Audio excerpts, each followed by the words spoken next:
390 million mobile connections provided by WCDMA plus HSPA combined.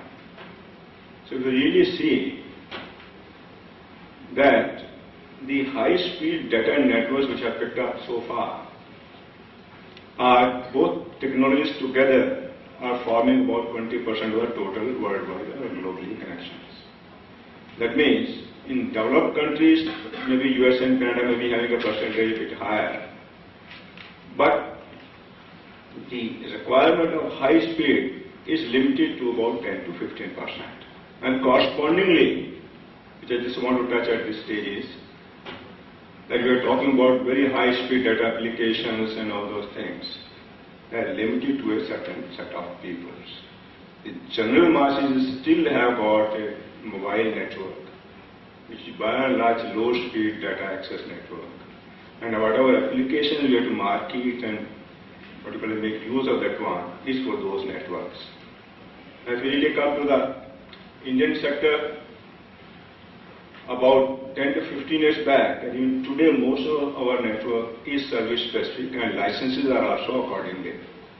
We have got a unified access service license now, which permits you to provide all types of services, voice, data, triple play and all those things, including internet. But the licensing conditions are such that if you have a unified access service license and you provide internet services through that one, then you have to pay a certain license fee. But if you have a separate internet service provider's license, the entry fee is marginal, and unless you are giving internet telephony, you are not to pay any license fee. So therefore, there is a tendency for the service providers to have a separate license for access services and separate license for internet services. And as far as the growth is concerned, you all are aware, the growth is tremendous. And now because of change in technologies, we are talking about introducing latest technologies, 3G, BWA, etc., etc. The growth, if you really see in our country, is primarily in the mobile segment. And the contribution of applications or value-added services at present is around 10%. And this primarily is again by SMS, ringtones and caller tunes. The percentage of people using it really for information and commerce purposes is very, very small. Just have a brief outlook. As on January 2010, we have about 581 million connections. Wireless is only 36.76, while wireless is the major contribution. Broadband users are only about 8 million. And of course, tele-density in urban is almost 100% major cities, while rural tendency has picked up significantly for the last 10 years. It was about 1 or 2%, which has gone to about 19% or so. The revenue also in this industry is quite significant. The gross revenue is about 1,52,360 crores, and this year 2009-2010 revenue is about 7,963 crores. It is expected that it will be again increasing at the rate of about 19% this year also. Let us see what are the technology development which have taken place. Our existing network is 2.5G or 2G. Why I use our 2.5G is with GPRS and GPS facilities and all those things. We are able to provide some of the facilities, and therefore we call it 2.5G. CDMA network, that is installed 2001X, e-video is being installed. So it has given it a higher data access. Now the developments are towards internet protocol based networks, we call as next generation networks. That means switches are packet switch networks, where we have now a facility to have a separate core network, separate management network, and separate application-led network, where it is easy to provide any application which has been developed by any of the vendor can be easily put on that platform, can be accessed by this one. So it is not dependent on the technology which is there at the stage at present with 2.5 and 2G networks. Then third generation networks, they give high speed, but they really are useful when HSD is installed along with that one. 3G itself of its own, it does not give 2 megabit speeds which we are thinking of. WiMAX or broadband wireless access network which you call, they are also capable of giving high speeds. Now we are talking about long-term evolution or 4G.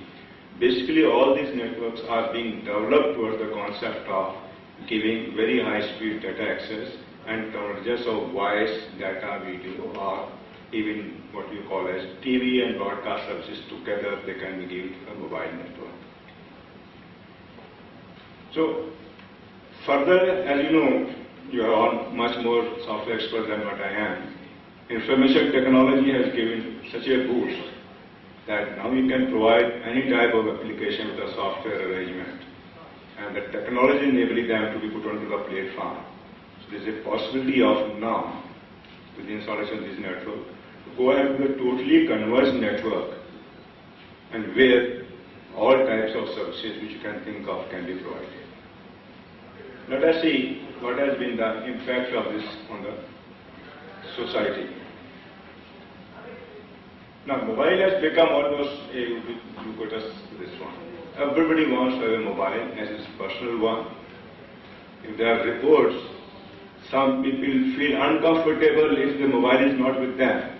If they are left on their desk and gone to a meeting, or in the house they are sleeping and kept their mobile telephone somewhere else, the moment they come to know, they say, oh, what may happen to the telephone? It's almost like the one when you used to have fixed line telephone, and there, if your telephone is okay, you never used to bother, and never things come to your mind. But the moment your telephone has gone faulty, you will be worried. I had to make this call, I was expecting this call, why telephone is taking more time to attend to this one and all those things. Similarly has come with the mobile. And it has transformed our life significantly. Most of you know, just for the sake of giving an example, it's a personal telephone. There's an advantage of this one, there's a disadvantage also. When you talk about young people or young children having mobile telephone, we don't know what is their friend circle, in which society they are moving. But with the adult people, with this one, they can do a lot of things. They are always in touch. The concept has changed so much. When the mobile was not there and we were moving around, we never used to bother as soon as we have reached the airport, inform our family I have reached. We used to take our own time. If you have gone out of the country or one state to other state through train, you used to wait and write a letter. But now, when you are reached to the other place, not only you are worried, your family is also worried why he has not given me a call. That's one important. Secondly, the earlier concept of business concept of having a face-to-face talk and then have the business deal is changing. Why should I go there? Use my mobile phone to have a talk with him. And now advertisement is also coming by the various mobile services where the more you talk, things are done. Means the mobile, more you talk, we are talking about saving money, but they are also talking about more you talk, you are able to get the business deal. That's the second change in your life. Third is, in quite busy executives, the concept of calling is reducing. Concept of using an SMS is coming up. They say if I make a call, the job which I can do with SMS in a few seconds, if I go on talk and talk a little more things, exchange of pleasantries and all those things, and then finally come to a business talk, because otherwise it will be not taken as etiquette to say to talk about the business. So it's better to send an SMS where you simply straight away talk about this one. This is what is changing in the personal level. And commercial level, if you see the business one, everybody wants to have the high-speed data access and access to everything through the internet or mobile and all those things. So there is a tremendous change in the society in this regard. Then further it contributed to economic development of the country. I need not stress because most of you know about it. So what is important is that now if you want to give a further experience to our population, we have to go for new technologies, 3G, etc., which we are talking. Now let us see what is the need of providing applications of value-added services. First I talk about the customer's point of view, tariffs are reducing, and therefore the budget, if anybody has thought of spending on the telecom side,